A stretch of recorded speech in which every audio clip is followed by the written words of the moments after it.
जादू तेरी नजर में आज हम देखने वाले हैं कि विहान की माँ वीना को अचानक से गर्दन में दर्द होने लगता है और वापस से वही निशान बन जाते हैं जो कि डायन हर उस इंसान पे बनाती थी जिसके वो प्राण लेने वाली है या फिर उसने जिसके प्राण ले लिए हो। वो निशान वापस से वीना की गर्दन पे बनने लगते हैं। सभी लोग वापस से इकट्ठे होते हैं और विहान की दादी कहती है कि विहान तूने किस्मत को चुनौती दी थी ना, अब देख यही उसका परिणाम है। तूने गौरी से झूठी शादी रचाई और प्रकृति को सब पता चल गया, इसीलिए देख तेरी माँ की तबीयत वापस से खराब हो गई। अभी भी वक्त है, जो भी गलत काम तूने किए हैं उसको सुधार ले। शादी तभी असली कहलाती है जब दोनों इंसान के मन मिलते हैं, सारे रीति रिवाज होते हैं। जब तक तू वो कार्य नहीं करेगा तब तक तेरी माँ के ऊपर संकट बना रहेगा। आज तो हम सभी लोग घर में थे, लेकिन कल को अगर तेरी माँ को कोई तकलीफ होती है तो तू क्या करेगा। विहान भी समझ जाता है। विहान की माँ बार बार मना करती है कि वह लड़की इस घर की बहू नहीं बनेगी, लेकिन विहान कहता है कि माँ तेरे लिए मैं सब कुछ करूंगा। तो ये सारी चीजें हमें आज के एपिसोड में देखने को मिलने वाली है। तो आखिर पूरी कहानी क्या है, आइए इस पूरे एपिसोड के रिकेप में जानते हैं। तो एपिसोड की शुरुआत होती है चारू से, जो कि अपनी ड्राइंग नोटबुक में देख रही होती है कि अचानक से ही उसमें अजीब अजीब सी ड्राइंग बनी हुई है जो कि उसने आज से पहले कभी बनाई ही नहीं थी। उस ड्राइंग में एक लड़की बनी होती है जिसकी मांग में सिंदूर भरा होता है। चारू ये सारी चीजें देख के बहुत ज्यादा डर जाती है। जस्ट अगले ही सीन में हम कई सारे डायनों को देखते हैं जो कि विहान की असली माँ के सामने मौजूद होते हैं। वो विहान की माँ को कह रही होती है कि हमने उस नक्षत्र में जन्म ली हर औरत को मार दिया है, लेकिन शायद एक लड़की अभी भी बच गई थी और ये वही लड़की थी जो कि आगे जाके आपके पुत्र को मारना चाहती है और आपके बेटे ने उससे शादी कर ली है। यानी यहाँ पे बात हो रही होती है गौरी और विहान। इसका मतलब एकदम साफ है, या तो विहान जिंदा बचेगा या फिर गौरी, क्योंकि गौरी का जन्म ही विहान को मारने के लिए हुआ। तो अगर गौरी जिंदा बच जाती है तो इसका मतलब है कि गौरी विहान को मार देगी, और अगर विहान को जिंदा रहना है का मतलब ये है कि गौरी को मरना होगा। यहाँ पर बहुत ही ज्यादा अटपटी और अनोखी कहानी हमें बताई जा रही है। इस और हम गौरी को देखते हैं जिसको कि विहान के साथ सारी बातें याद आने लगती है, जो कुछ भी पल उसने विहान के साथ बिताए थे। इस और अगर हम विहान को देखें तो विहान को भी वही सारी चीजें होती है जो कि गौरी को हो रही है, यानी वो भी गौरी के साथ बिताए गए सारे ही पलों को याद करता है। इन दोनों को ये समझ में नहीं आ रहा होता है कि इनका कनेक्शन क्या है। एक और यहाँ पे विहान अफसोस में होता है कि उसने गौरी के साथ गलत किया, दूसरी ओर गौरी बहुत ज्यादा गुस्सा होती है कि अमीर लोग कैसे गरीब लोगों को तड़पाते हैं, कैसे उनको मेंटली टॉर्चर करते हैं। फिर हम देखते हैं कि गौरी बहुत ज्यादा यहाँ पे बहुत ज्यादा अकेला फील करती है, इसीलिए वो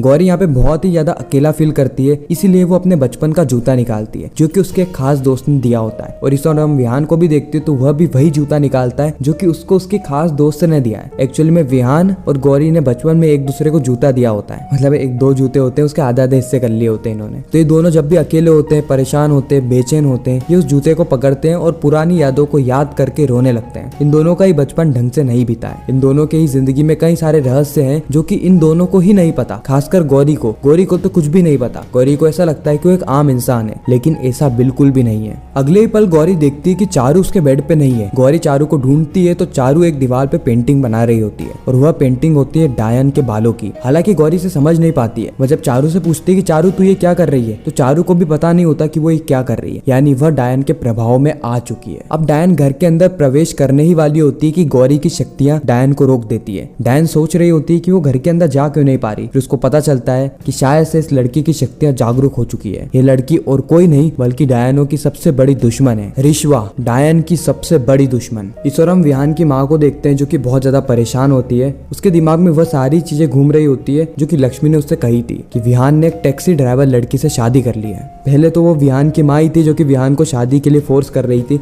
लेकिन अब उसी की शादी से वो खुश नहीं है। उसी वक्त विहान की दादी वहाँ पर आती है और कहती है कि वीना, मुझे पता है कि तू चाहती थी कि विहान की शादी हो जाए, लेकिन मुझे यह भी पता है कि तू यह भी चाहती थी कि विहान की शादी किसी अच्छे घर में हो, ना कि उस टैक्सी ड्राइवर से। लेकिन अब जो हो गया सो हो गया। शायद किस्मत को यही मंजूर था, इसीलिए तू अपने बेटे को समझा और उस लड़की को घर में लेकर आ, वो तेरी बहू है। विहान की माँ कहती है कि एक टैक्सी ड्राइवर आखिर कैसे हमारे घर की बहू हो सकती है। विहान जो भी कर रहा है अच्छे के लिए ही कर रहा है और अच्छा ही कर रहा है। वे भी नहीं चाहती कि वह लड़की हमारे घर में बहू बन के आए। इन सारी चीजों से कम विहान की जान तो बच गई ना, मैं बस इतना ही चाहती हूँ। विहान की दादी कहती है कि सारी चीजें तेरे कारण हुई है। मैं जानती हूँ कि तूने उस लक्ष्मण रेखा को जानबूझ के पार करी थी। तू तो अपने बच्चे को बचपन से जानती है ना, तू उसकी हर एक आहट पहचानती है। तू समझ गई थी कि वह विहान नहीं था, वह एक डायन थी, लेकिन फिर भी तूने लक्ष्मण रेखा पार करी क्योंकि तू चाहती थी कि विहान तुझे बचाने के लिए शादी कर ले, क्योंकि उसे तेरी ही जान नहीं बल्कि विहान की भी जान बचेगी। विहान कहती कि हाँ माँ, मैं यही चाहती थी, लेकिन मुझे नहीं पता था कि वो टैक्सी ड्राइवर से शादी कर लेगा। लेकिन जो भी हुआ अच्छा ही हुआ, कम से कम वो लड़की हमारे घर में तो नहीं आई। उसी वक्त हम देखते हैं कि विहान की जो माँ होती है उसकी गर्दन में वापस से वो निशान बनने लगते हैं। उसे वापस से दुख और दर्द आने लगता है। उसे सारी चीजें सहन नहीं होती है, इसलिए विहान की दादी सारे परिवार वालों को इकट्ठा करती है। वो विहान से कहती है कि देख विहान, तेरी लापरवाही का नतीजा,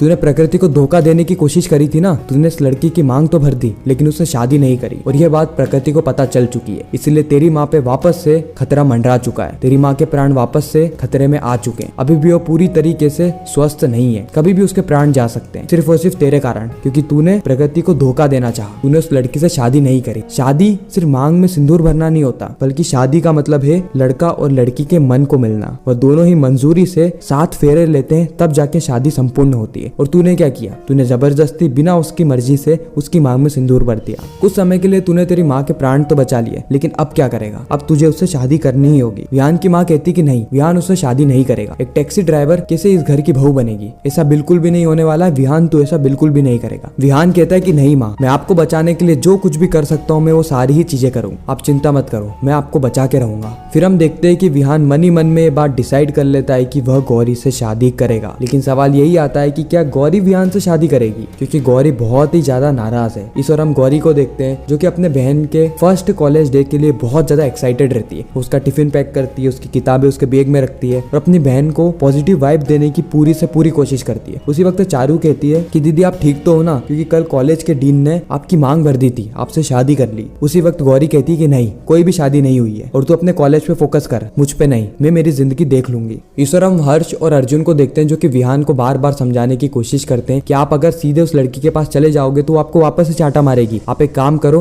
मैं आपको एक सॉरी की लिस्ट बना के देता हूँ, मतलब एक सॉरी कार्ड बना के देता हूँ, आप वो कार्ड जाके उस लड़की को दे देना और प्यार मोहब्बत से उसे समझाना ताकि वो मान जाए। विहान कहता है कि इसकी कोई जरूरत नहीं है। विहान कहता है कि मुझे पता है उस लड़की को क्या चाहिए, ऐसी लड़कियां सिर्फ और सिर्फ पैसों पे मरती है, मुझे कुछ पैसे दूंगा ना तो राजी हो जाएगी मुझसे शादी करने के। इस और हम गौरी को देखते हैं जो कि तैयार हो जाती है अपनी बिल्लो के साथ पहली राइड लेने के लिए। और वो जो पहली राइड होती है वो और किसी की नहीं बल्कि विहान की होती है, यानी विहान ने पहली राइड बुक करी होती है गौरी की टैक्सी में ही। और वैसे तो गौरी अपने दिन की शुरुआत खुशी से करती है, लेकिन जब वो देखती है कि उसकी टैक्सी में जो पहला इंसान बैठा है वो और कोई नहीं बल्कि विहान है, जो कि उसकी जिंदगी बर्बाद करने पे तुला हुआ है, तो विहान को कहती है कि गेट खोलिए और यहाँ से निकल जाइए। विहान कहता है कि अगर आप टैक्सी कैंसिल करोगी तो आपकी 5 स्टार रेटिंग बिगड़ जाएगी और अगर मैंने एक बार कंप्लेन कर दी तो फिर आप टैक्सी भी नहीं चला पाओगी। इसलिए गौरी को मजबूरन विहान को ड्रॉप करना ही पड़ता है। गौरी विहान को लेकर जाती है और विहान कहता है कि मुझे तुमसे कुछ बात करनी है, लेकिन गौरी बात नहीं सुनती है और अपने हिसाब से टैक्सी चलाने लगती है। लेकिन फिर हम देखते हैं कि विहान अपनी शक्तियों से टैक्सी को रुकवा देता है और गौरी को पैसे से भरा हुआ बैग देता है। और इसी के साथ ही खूबसूरत एपिसोड यहीं पर ही खत्म हो जाता है, इस ट्विस्ट और सस्पेंस के साथ कि अब गौरी क्या करेगी। क्या गौरी इन पैसों का बैग लेके मान जाएगी या फिर वो लेने वाली है विहान से बदला? ये सारी चीजें हमें आने वाले एपिसोड में पता चलेगी। आपको यह रिकेप कैसा लगा कमेंट सेक्शन में जरूर बताना। और ऐसे ही जादू तेरी नजर और इंडियन टेलीविजन के सारे शोज के रिकेप टेलीविजन से पहले देखने के लिए चैनल को सब्सक्राइब जरूर करना। मैं मिलता हूँ आप सभी से किसी नेक्स्ट इंटरेस्टिंग वीडियो में, जब तक के लिए गुड बाय।